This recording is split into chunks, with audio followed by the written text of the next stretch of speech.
Hello, hello, hello, my friends. Welcome back to another episode of Management Made Easy.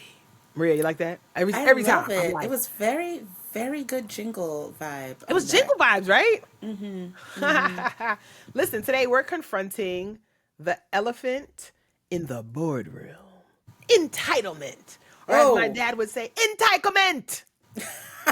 I prefer your I prefer your dad's take on that. I Yes, love yes. entitlement. I am Maria Doutrouche, low key cosplaying as a character I made up, Vivian Sparks, who comes to your office to do your mandatory corporate training on sexual harassment. But I love that so much. sometimes you just gotta make something up and go You with got to it. make it But up. you These are know the that's small for joys in life. that's for another time. I am here, I am present, I am accounted for, Yes. and I am ready to unpack the privilege that often goes unchecked in leadership. And friends, I'm Kashana Palmer, CEO of Management and author of Busy is a Four-Letter Word. Your co-host. So listen, let's get real about how entitlement manifests and how to address it. Now, Maria, listen, first of all, I have been dealing with this with my queenager, who I still have to come up with a new nickname for her because she is about to leave her teenage years and move Yes. into her 20s. Oh my gosh. Can you imagine in this year, God willing? So we need a You new did nickname it. for her. I got to figure out what it is. And I am navigating having an only child who has been the light of my life, apple of my eye, pain in my booty cheek for the last 19 years. And it has been joyful. And also, I've had to lately really try to recalibrate her as it relates to what she expects to get as a part of her college education and experience, her internship education and experience, budgeting, and all of the things that comes with transitioning her to adulthood. And my child did not know how much her cell phone bill was. She did not know how much I spent on all of her toiletries. She did not know how much her car payment was or her insurance. Just little things like that. And so I had to have her put together a budget because she basically was like, well, Mom, you got it. No, Mommy does not have it. And further, we will need to start the transition to learning when you want to have a thing, you have to actually learn to acquire and to maintain and to take care of that thing so that you can grow that thing. There's so much you said that makes so much sense for framing this conversation, and I just want to pause and appreciate because I don't even know myself, though we have the script and the strategy and we are prepared. I don't even know if you realize what you just did. Let me back it up. Let me get me to where you are.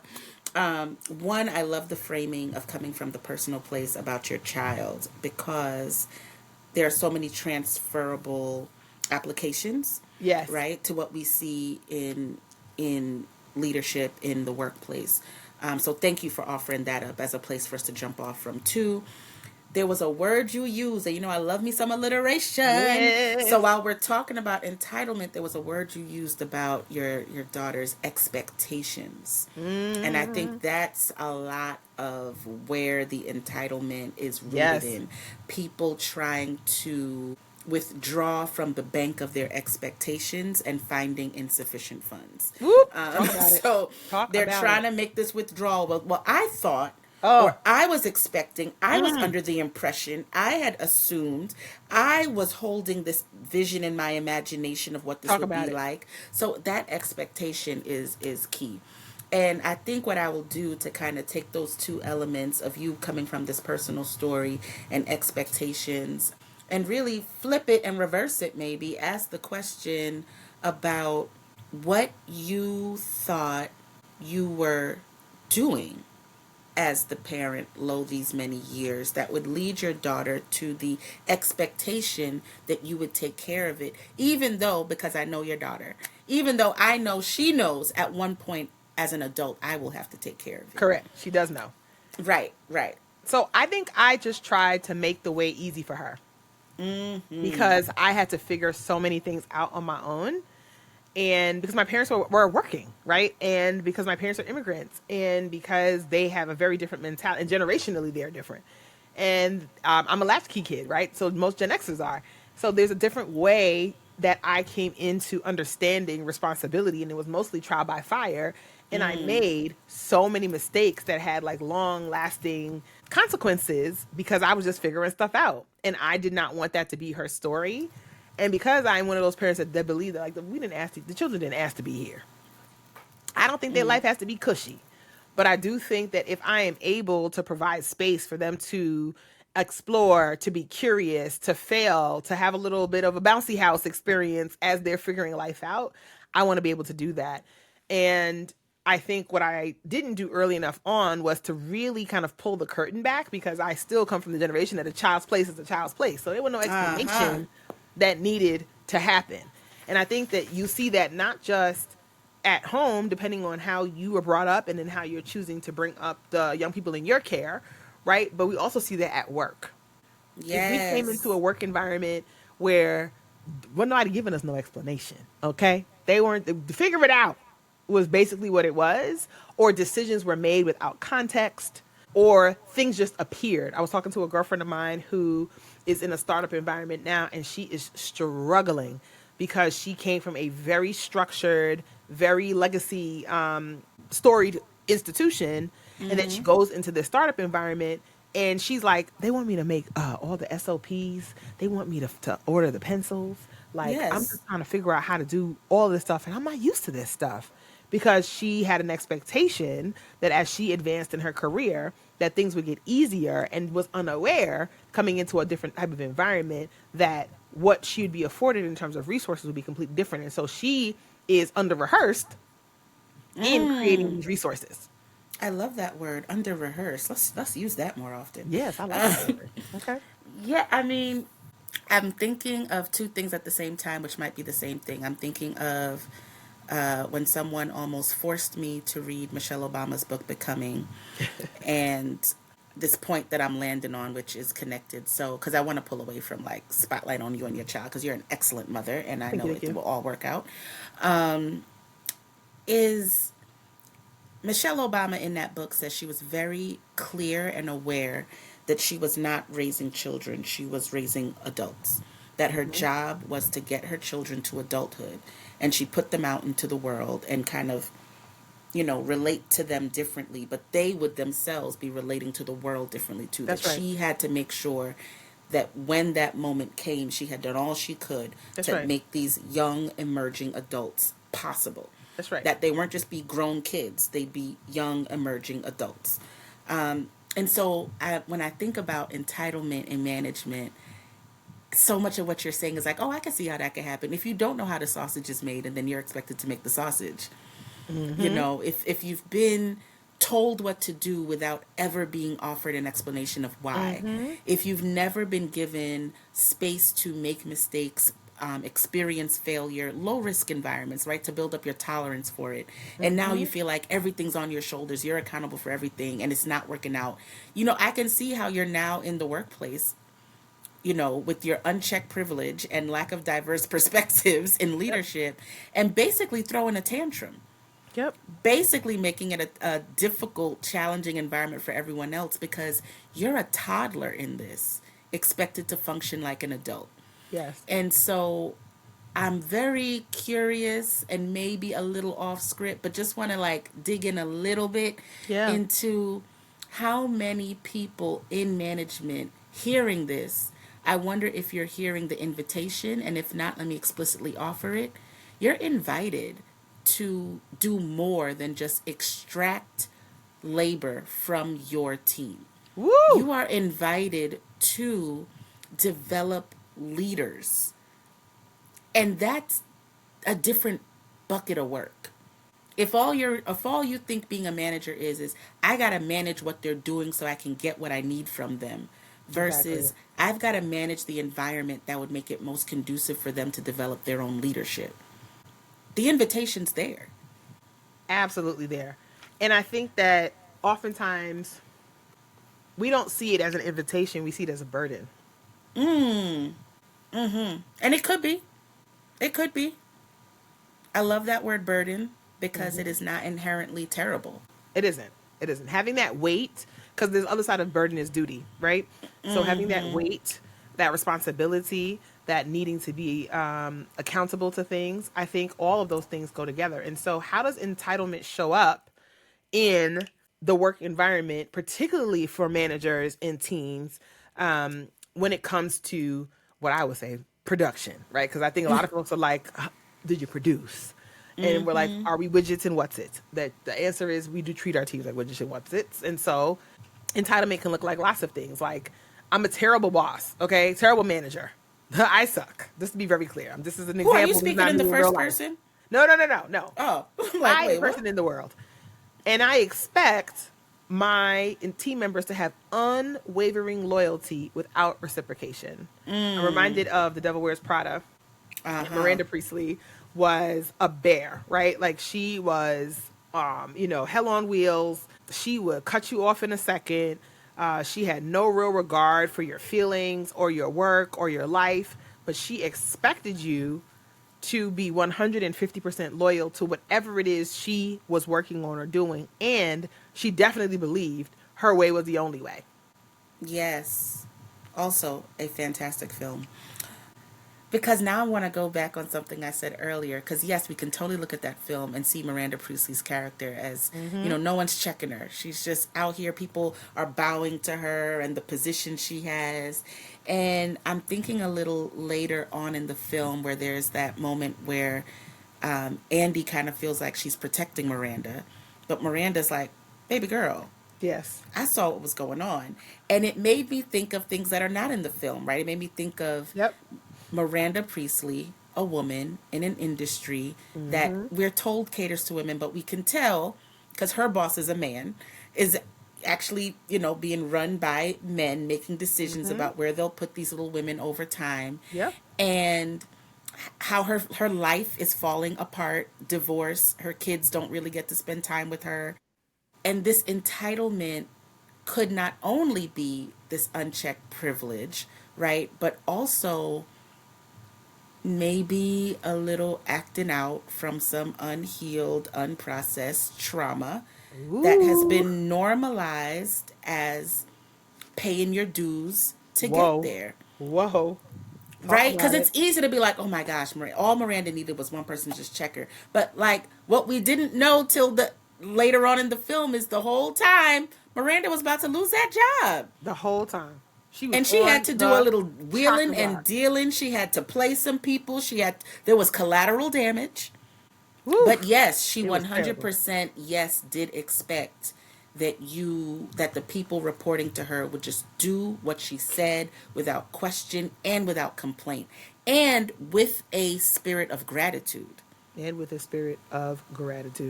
here's the thing about that. Like, the thing around entitlement is that there was an expectation, and I think that expectation word comes up a lot, right? So the two E words, that folks would just fall in line without question, that folks would not hold her feet to the fire, that folks would not hold her to task, that she was above reproach. Yeah.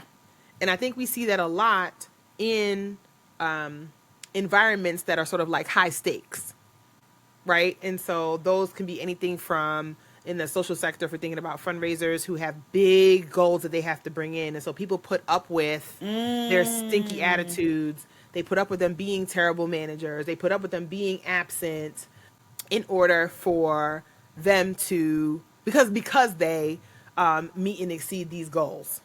And we never really collectively acknowledge this person is very difficult to work for, work with, and be around. Correct. But we definitely celebrate when they bring home that 6, 7, 8-figure gift. Oh, we sure do. Oh, we talk about that for years. Oh, we do.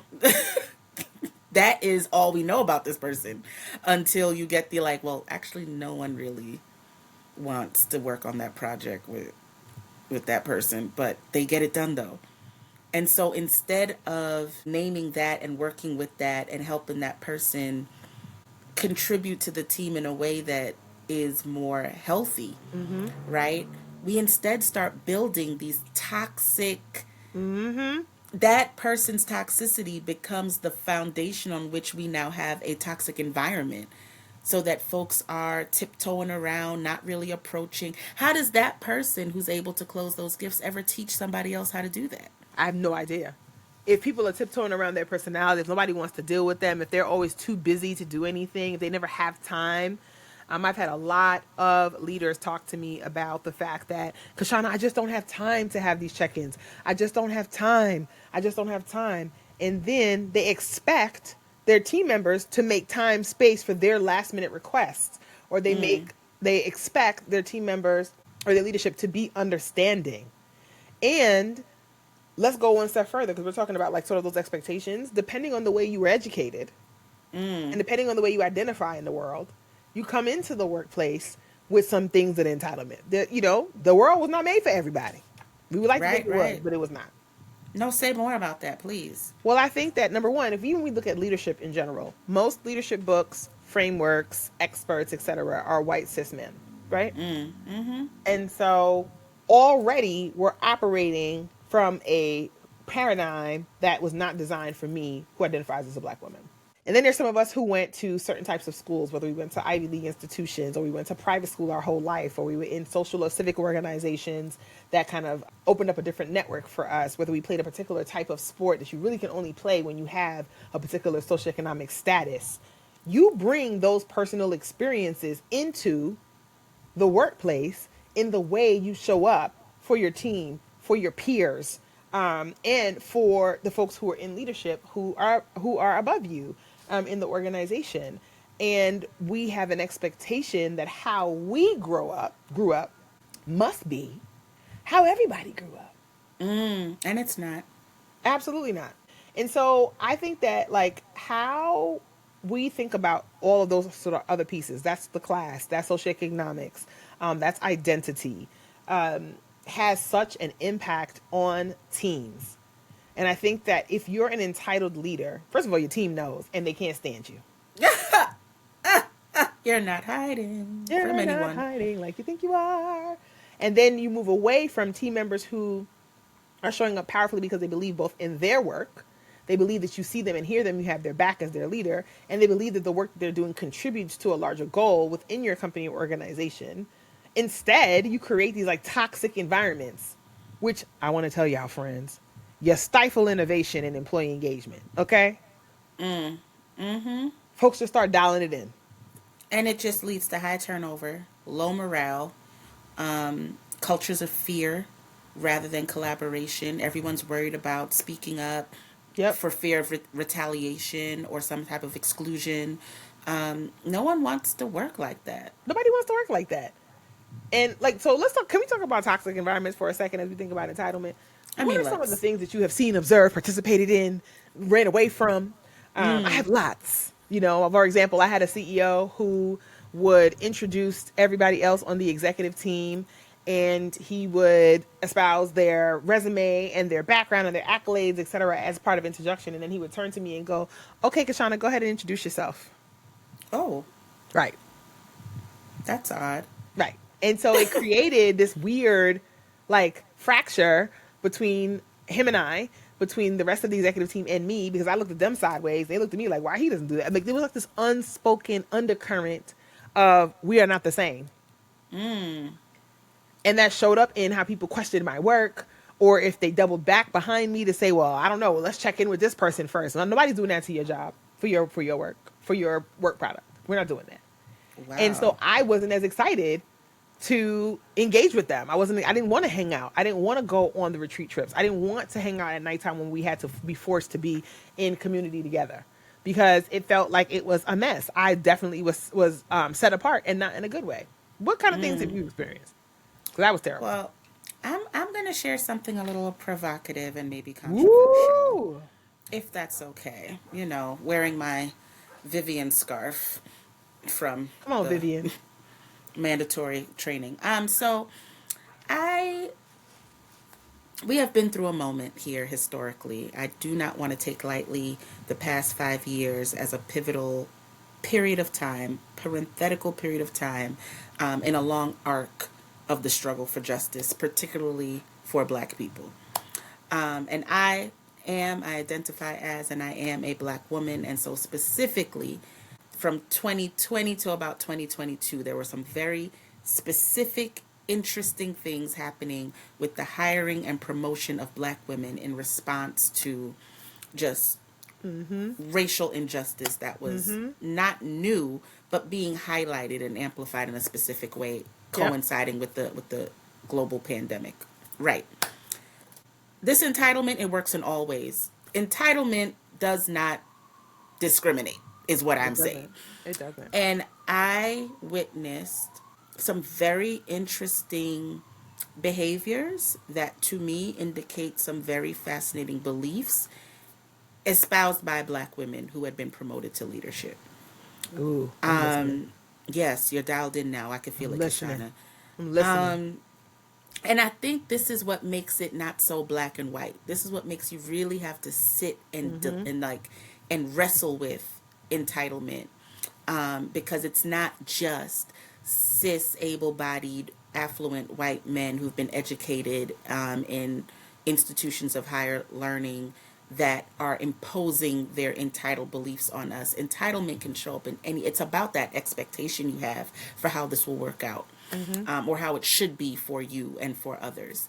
And so I would say one of the things I ran from and continue to just point out and distance myself from are certain, and I called out Black women because I am one. So Black women, it can happen to us as well.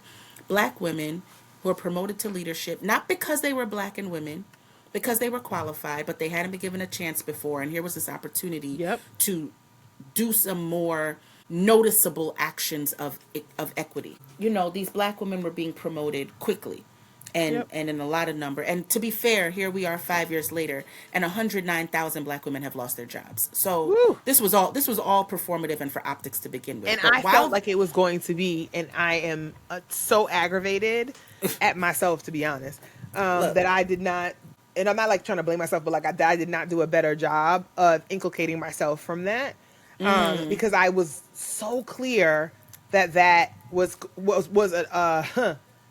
it felt like it was a foregone conclusion. yeah, And I thought I was just being cynical, right? I thought I was just being like, nothing ever works. Yeah, yeah. It's wild to watch that.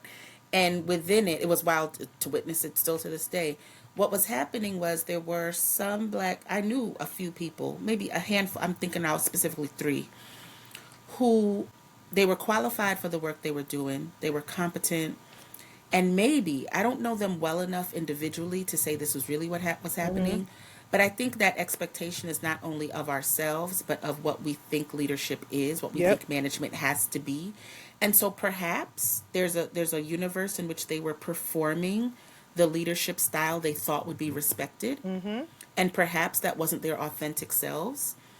And so they were performing what they thought a heteronormative white supremacist leadership style would be, Yes. and they themselves not looking like the part, right? It just created such complete chaos within their teams and their organizations, which I think that made them even more vulnerable for the almost inevitable firing that came years later. There was an expectation that they would care for the team's emotional needs in a way Yes. that Black women are almost always tasked with doing, but is never a part of the job. Like the actual job duties, not a part of the job. So there was some ramification happening there. Yep. And then there was also maybe this other thing happening internally with the Black women where just putting a foot down, right? Making a boundary, drawing a line in the sand. I'm not going to explain myself. I'm not going back and forth with y'all. I'm just here to do the work. And so removing yourself from the external expectations that you don't want to deal with and saying it's solely about the work was also, I think, for some people, a backfiring and a very unfulfilling experience in leadership. Because there is always that invitation to bring as much of yourself and that you feel would be useful to you in order to get the work done. And so I usually invite clients, what if you just named it? That's always the imaginative just question. name it. What if you just named it? Yep. What if you just went into the room and said, hey, we have a specific opportunity here in this moment in time. I would love to see this, everything I'm envisioning to do with y'all all the way through to the end. But I don't know if I'm going to be given that opportunity. So what I can say for the next year to 2 years is I'm focused on this. And I don't know what your experiences have been, with Black women in leadership to this point. And I am not even taking on the mantle of responsibility to make it your best. But if it's your first, Yes. let's be honest about what that can look like. Yes. Y'all have maybe known me or worked with me in the past in different iterations. You're reading my bio, you're learning my credentials. But I am offering that this is my first time leading you too. I have been in leadership in other places, but I don't presume that you need what my last team needed. So let's go into this with a clear vision, with some values we can all agree on, Yep. and with a healthy sense of commitment to and question of the processes and procedures that have gotten us to this point. To me, ooh, that's a word. Let's try that. But Let's try instead that. of that, I think people double down on fear-driven narratives Yes. that kept them safe in certain situations that 100% left them unprepared and vulnerable in management. And so the entitlement showed up in, well, I thought when I was in charge, everybody would bow to me, because when someone was in charge of me, I had to bow to them. And so now you showing up beating this down on people, like you're gonna just do what I say, you're gonna fall in line, you're gonna trust these same structures that worked before without any question, even though they weren't working before, is what we have learned before. They were not right working. So I think that too is something that I'm very cognizant of and noticing and trying my best to be compassionate with, particularly to the Black women that got caught in the crossfires of that. I think that, what you're talking about right now, I think all leaders can take, should booknote this, right? Like, just go back, rewind, use your phone, slide the screen down, hit the record button. Just get that little clip that Maria just dropped, because what Maria is talking about, and why I said it's applicable to every leader, is cultivating humility. For me, I think I was expected to be humble. Oh. And humility really is recognizing the expertise of others and being able to step aside to let them have the floor. Humility is not making yourself small so that people don't believe that you're too big for your britches. Wait. I wish I had a visual. Come back again, please. Professor Kashana, there is humility, there is humble. Again, please, one more time for the people them who don't want to rewind. That's it. So I really think, like, when you think about humility, it is recognizing, one, your own expertise and the expertise of others. And to just rephrase, not having to suck all the air. It's not making yourself small so that you don't appear to be too big for your britches, that you don't appear to be larger than life. Yes. It's a different way of focus. And so cultivating humility is a part of releasing that entitlement. And so for all leaders, regardless of how you show up in the world, that includes practicing active listening, actually inviting feedback from all levels of the organization, and being clear about what you're going to do with that information. Because in this intergenerational workplace and workforce that we have and are in, the reality is folks need explanations now. Okay? Can't just be off doing stuff all willy-nilly and expecting unwavering, undying, blind loyalty. Not happening. Right. Not happening. Never really should have been happening, to Absolutely be honest. not. And I really feel that because this is something like, it's so important, and that's why you hear it so much. Practice active listening. Learn to invite feedback. Sit with it. I say those things because I'm used to it, but some people, are under-rehearsed. And can you dig in a little more, and this is going to feel a little, but can you dig in a little more about what it looks like to rehearse these things? Ooh. And, a word from our sponsor, how ManageMint offers resources for people to rehearse these things and to put them into practice. So one, I think you named, we're going to say name twice in a sentence. Naming the thing. What is actually occurring here? What's a guan? Right? Like, to really be able to say, what I'm observing is, what I'm experiencing is, how I'm behaving is, how I experience you behaving is. What are we going to do about it? Does that get to our goals? Does that get to outcomes? Is that going to get to the outcome, but everybody's going to quit? Like, really being able to name, like, what situation that we're in, and then be able to say, I hired you because I know you can do the job. Because a lot of times when we start second guessing our team members, making them jump through hoops, you know, acting like we know all the answers, etc., it's because we actually don't trust ourselves in our hiring. It don't really have a lot to do with the other team member. We don't trust ourselves. And don't trust ourselves in the managing. Hello. Because if I hired you, that's one thing. But now I got to work with you. That's exactly right. Now I got to support your success because that's what my success is tied to. And I'm actually feeling insecure in that. Ooh, talk about it. So let me just make you prove yourself to me more because I don't have it.